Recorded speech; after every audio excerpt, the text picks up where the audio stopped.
We have a strand in our party that views supporting Trump as whether you are a RINO or not. And so you could be the most conservative person since sliced bread. Unless you're kissing his rear end, they will somehow call you a RINO. So it's been totally detached from principle and what you actually believe and results. And it's more about, just what faction you happen to do. I like the idea that the worst thing you could be called as a conservative is a RINO, like it's some sort of anti-conservative slur. Also, I didn't know that sliced bread was conservative, but that, kind of makes sense because it's bland and it goes stale quickly. So maybe he is onto something there. But he's got more here, including what MAGA is calling his basket of deplorables moment.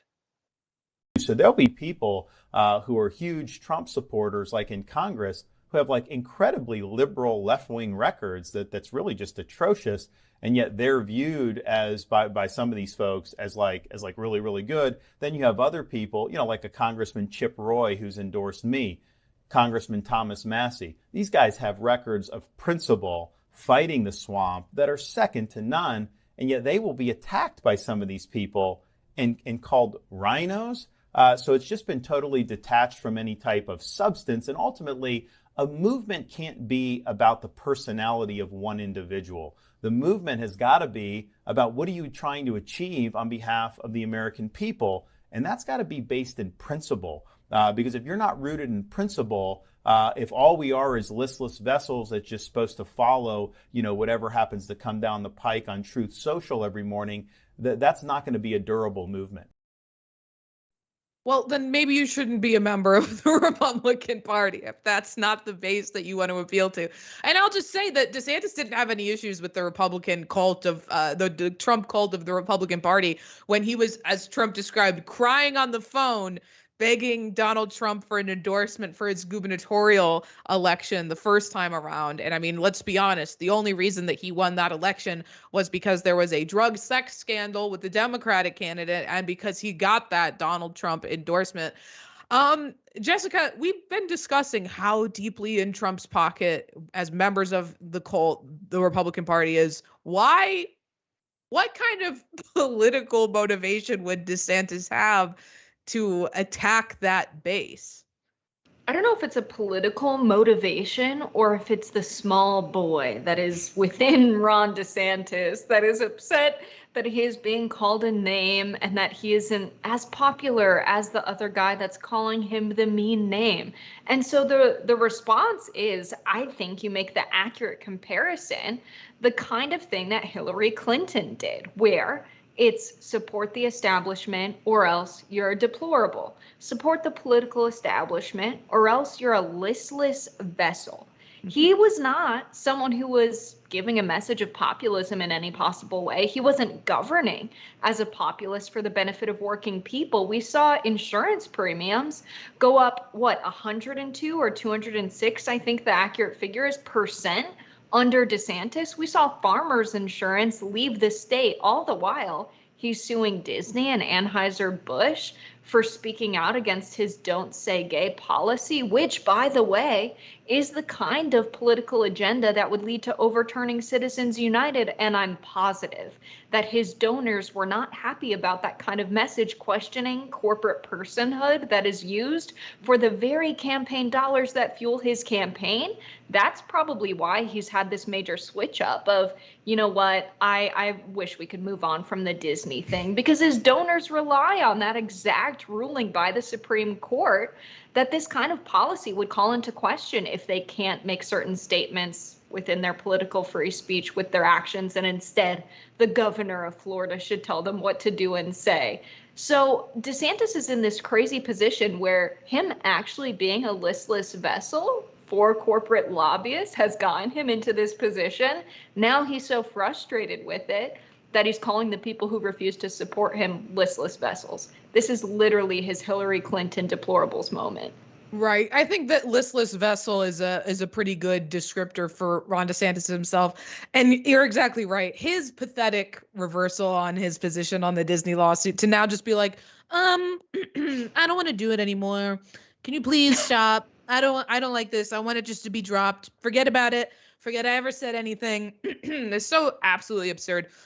and pathetic. And I think pathetic is the word that I would use to sum up his entire campaign thus far, from the, I mean, God, embarrassing launch event he did on Twitter with technical issues that was essentially just Elon Musk, pleasuring himself to his popularity, and DeSantis not really getting a good word at edgewise. And I mean, come on, you don't do a town hall as your launch event. That's when you focus on your issues, you get your platform out there. I mean, and so many, just to have a parade of speakers come on the microphone and say, oh, Elon, I love you so much, and then never even address DeSantis. From that, to every meet and greet event he's done so far, to the listless vessels comment.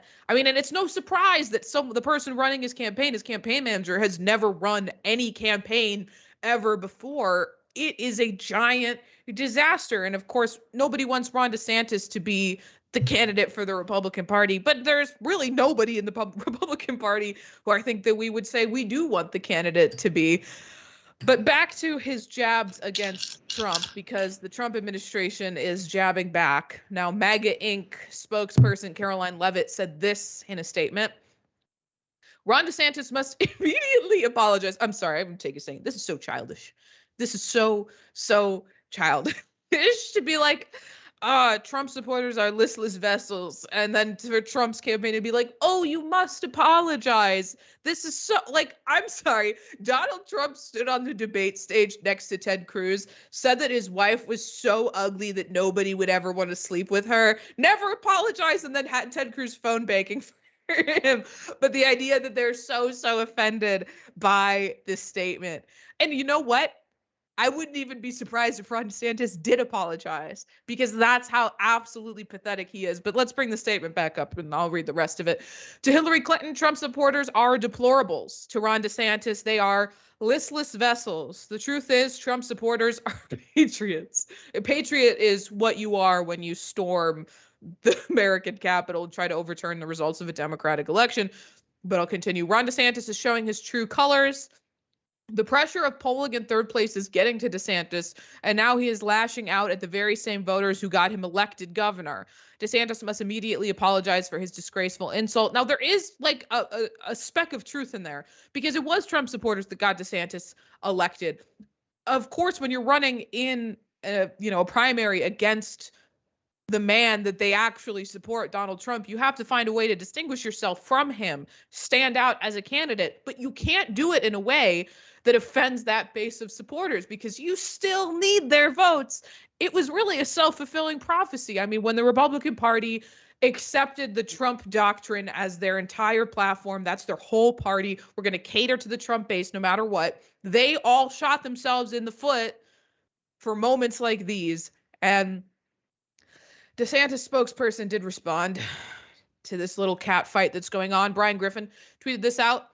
The dishonest media refuses to report the facts. Donald Trump and some congressional endorsers are listless vessels. Why? Because Trump and DC insiders feel he is entitled to your vote.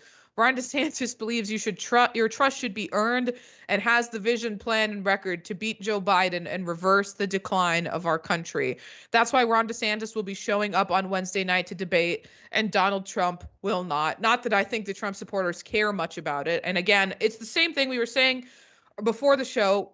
Why should Joe Biden, when he knows he's going to be the candidate for the Democratic Party, politically, why would he have a debate with the other candidates? I think it would be good for democracy. I think he should do it, but he knows he's going to be the candidate. Why give them that level of legitimacy? It's the same for Trump. He knows he's going to be the candidate. Why would he lend these debates and some of the, lower polling Republican candidates that legitimacy? From a politics perspective, I'm not making any comments on, from the this is good for our country and democracy perspective. Although I think that the entire Republican Party is not good for our country or democracy. I mean, Jessica, what's going on here? What is this sad little cat fight? Yeah, Brian Griffin posting this on Twitter saying Donald Trump and some congressional endorsers are listless vessels. That is not what Ron DeSantis said. Ron DeSantis said the people who are MAGA calling anyone who doesn't support Donald Trump RINOs are the listless vessels. i.e. Donald Trump supporters. And so does Brian Griffin speak for the DeSantis campaign more than Ron DeSantis? I think that goes to show how much of a gaffe it was for DeSantis to say what he said, because his whole strategy was, I'm going to run for president and do it just to the right of Donald Trump. Literally, to poke fun at Donald Trump and say he shouldn't be the candidate because he's supported the LGBTQ plus community before, and here's an ad of him holding up the pride flag, and that's why I'm the better pick. That's absurd. He realized that running to the right of Donald Trump wasn't going to work, but he relies on Trump's supporters if he ever wants to win the presidency. And now he's just alienated all of them. So this absolutely is the nail in the coffin for his campaign. The catfight's much bigger than just this one little comment. It's very clearly everyone around DeSantis knows he's tanking the campaign. They're trying to save it. And DeSantis just picked a losing strategy to start with. It wasn't ever going to go anywhere. Right. And I mean, it really is, biting the hand that feeds here. Yeah. The Trump supporters, as we said, were the people who got him elected to, be the governor of Florida. I think he's really severely overestimated the support he has outside of his state. I mean, and he should recognize that, because every single place that he goes, he has to talk about Florida, Florida, Florida, Florida, and sort of reintroduce himself to the voters, because he doesn't have the built-in support that Trump does. He needs those voters. He needs their confidence, and he just can't wrap his head around that.